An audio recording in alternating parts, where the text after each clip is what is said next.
Speaker कौमी assembly Asad Qaiser से chairman NAB justice retired Javed Iqbal ने मुलाकात की। Chairman NAB justice retired Javed Iqbal ने नैब की सालाना रिपोर्ट 2020 स्पीकर कौमी असम्बली को पेश की।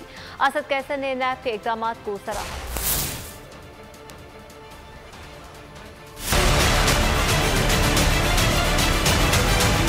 मौजूदा हुकूमत शफाफियत और एहतसाब के फ़रोग पर यकीन रखती है। नैब बदउनवानी के खिलाफ इक़दाम करके कौमी फरीज़ा सर अंजाम दे रहा है। नैब की साल 2020 के दौरान बड़े पैमाने पर रिकवरी काबिल सताइश है। स्पीकर कौमी असम्बली असद कैसर की चेयरमैन नैब जावेद इकबाल से मुलाकात में गुफ्तगू। उन्होंने हाउसिंग सोसाइटियों के मुतासरीन की डूबी हुई रकूम की वापसी के लिए चेयरमैन नैब की ज़ाती दिलचस्पी और कोशिशों को सराहा और इदारे को मजीद मुस्तहकम बनाने के लिए अपने मुकम्मल ताउन का यकीन दिलाया। चेयरमैन नैब ने सालाना रिपोर्ट 2020 स्पीकर कौमी असम्बली को पेश की। रिपोर्ट के मुताबिक नैब ने साल 2020 में 323 अरब से ज़ायद की वसूली की। इस साल के दौरान 30,405 शिकायत निपटाई गई। चेयरमैन नैब ने बताया कि नैब ने 369 इंक्वायरियां और 175 मुकदमात की तफ्तीश की। Transparency international Pakistan, world economic forum, world और मशाल पाकिस्तान ने करप्शन के खात्मे में नैब की कारकर्दगी को खुसूसी तौर पर सराहा।